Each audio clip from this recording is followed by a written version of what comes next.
el político lo agarró, lo sacó, lo metieron en X y tiene 60.000 vistas en un ratico. Pero no cargaba esa chaqueta tan bonita, ¿no? No estaba tan lindo. Pero, ¿qué fue lo que yo dije? Que también el domingo hablando con Simón García, yo estoy hablando del tema, y después, esta mañana, repasando todo, leo que Simón escribió el día viernes también, el día viernes o sábado, sobre el tema. Muy parecida a la reflexión, fíjate. Se va a producir una enorme abstención, pero no es porque María Corina, que es la jefe de la oposición, siente amenazado su liderazgo y convoca al pueblo a que no vote, porque además el 28 se robaron la elección.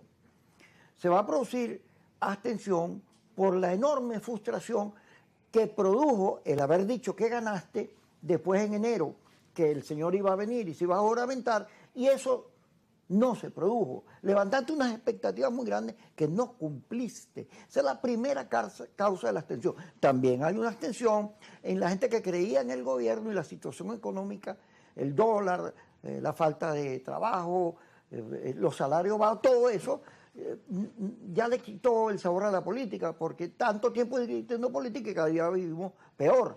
Hay abstención también porque no se le ve salida al juego. Claro. ¿Ves? Entonces, el pretender convertir la abstención en victoria, en el caso de los radicales, pues fíjate, eso es un boomerang, porque tú eres el primer factor que produce decepción en la política. Claro. Ahora fíjate tú que yo creo, si razonando como razonan los economistas, yo creo que va a haber una abstención alta, en primer lugar, porque en todos los procesos electorales locales la abstención es muy alta. Incluso, salvo cuando hay estados de polarización, que tú conviertes una elección municipal en una lucha existencial por el poder, esta es la última oportunidad de la democracia, que lo hemos oído aquí, hasta una elección municipal iba cubierta por ese manto de dramatismo, pero en general en todas partes del mundo, en los países donde la vida política es normal, la abstención en los procesos electorales locales pasa del 50% y llega hasta el 60% incluso. En los Estados Unidos, en una época larga, la abstención presidencial era del 55%. Entonces, ese es un elemento, ¿no? Pero además de ese elemento estructural, vamos a llamarlo, que llama la abstención, es que no hay incentivos. Es decir, la gente no tiene incentivos para votar. Es decir, y como en todo mecanismo económico, si tú no tienes incentivo, tiendes a no hacer las cosas.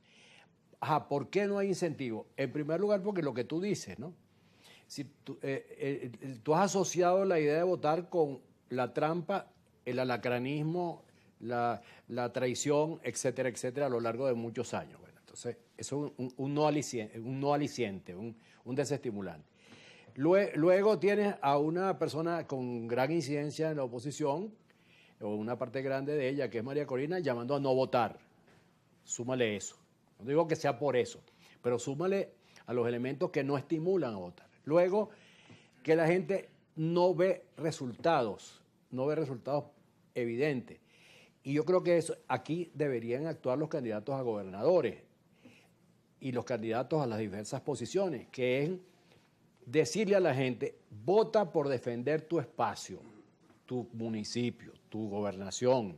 Si no le entregues la gobernación al gobierno. Esa es una manera de introducir algún elemento dinámico al proceso de votación.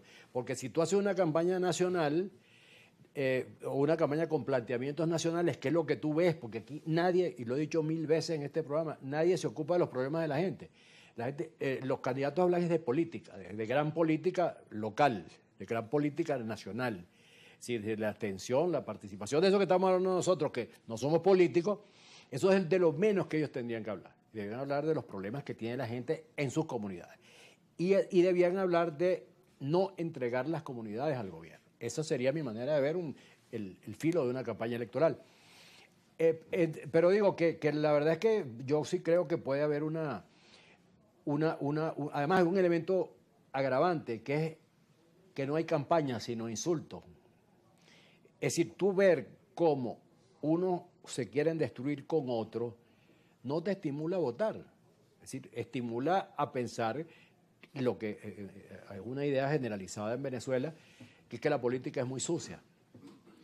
bueno, una idea generalizada en todas partes, pero mucho más en Venezuela, que la política es muy sucia, que los políticos lo que están buscando es acomodarse de alguna manera, tampoco es mentira, y que no hay absolutamente ninguna preocupación por los ciudadanos, entre otras cosas, porque no los candidatos no hablan de los problemas económicos, que son las...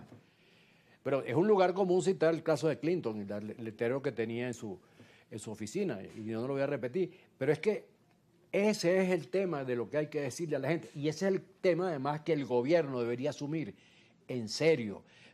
El gobierno está pensando en esas tonterías de constituyentes, constitucionales, reformas constitucionales, una cosa que no va para ningún lado. Ellos tienen 25 años haciendo eso, ¿y cuál ha sido su resultado? Ninguno. Lo que deberían es concentrarse en resolver la situación económica del gobierno, del país. Ellos se conforman diciendo que han tenido crecimiento económico. Claro que hubo crecimiento económico porque hubo crecimiento de la exportación petrolera el año pasado. No sabemos cómo está eso este año. Pero en todo caso hay problemas estructurales que deben resolverse. Por ejemplo, y además sí, problemas estructurales que si tú no los resuelves no vas a lograr un crecimiento autosostenido y estable, que es, por ejemplo, la crisis monetaria. Si un país que no puede pagar en una moneda, si no tiene que pagar en una mezcla de monedas y de tarjetas, es un país que no tiene posibilidades de progresar. Un país donde hay un diferencial cambiario tan grande como el que tenemos aquí y que no se sabe por qué, porque tú lo que deberías es agarrar, liberar el cambio y dejar el cambio a precio de mercado. Un país donde tú no puedes ahorrar en bolívares, no tienes moneda, que es lo que tenemos aquí. Tú no puedes ahorrar en bolívares, tú no puedes dejar unos reales en el banco un mes porque pierden el 30% de su valor, o el 10 o el 15. Entonces, esas son cosas que en vez de estar pensando en constituciones y en esas cantidades de parapetos, el gobierno debería concentrarse en eso. Y además, si son amigos de los chinos son el milagro económico de los últimos 50 años. Los chinos saben hacer todo. Han convertido el país más pobre del mundo en la potencia rival de los Estados Unidos. Oye, pero pregúntale a los chinos para que los ayuden. ¿Por qué no lo hacen? Bueno, no él sí está en China. No claro, sé si llegó ya. Está bien, pero ojalá le haya dicho a los chinos, bueno, ayúdennos, asesórennos aquí, ya que no podemos buscar asesoría americana. Aunque hay unos cuantos gringos que tienen una actitud crítica frente a Trump que pudieran venir para acá. Hay unos cuantos... Ajá, Carlos Raúl, fíjate, esa cosa de las etiquetas, yo he ido a las reuniones, la red decide, yo sí he ido a eso. Y he venido diciendo... Bueno, la etiqueta mía es vos. Sí, vos, digo vos, wow. Mira, he venido diciendo que hay que salirse de ese lenguaje de la etiqueta, porque en el momento en que tú empiezas a decir, ok, tú puedes decir que el 28 pasó lo que pasó o no pasó, pero lo cierto es que quien está en Miraflores es Maduro, hoy es Maduro. Y en el aterrizaje y en poniendo los pies en el piso, una de las consideraciones que hay que hacer primaria es, bueno, estos 26 años de confrontación, de guerra, lo que ha producido es un país como el que tenemos, oye... Así es. El diferencial cambiario asusta lo que eso pronostica. Entonces, en vez de ponernos de acuerdo para ir con esa nueva Asamblea Nacional, ir a los Estados Unidos y decirle a Trump, mira, la Asamblea Nacional, con todos estos factores, dice que está en contra de las sanciones, quítamelas. No, pero y para Europa. Pero déjame ya va, pero eso es cuando vengamos del corte. Pero para que no se me olvide. Ajá. Vamos al corte primero. No, sí, voy al corte. Pues. Ahora, tú tampoco tienes la mente tan chiquita. Yo hago lo que diga Yesenia, no tú. ¿Qué hago, Yesenia? O sea, que no tengo autoridad nada.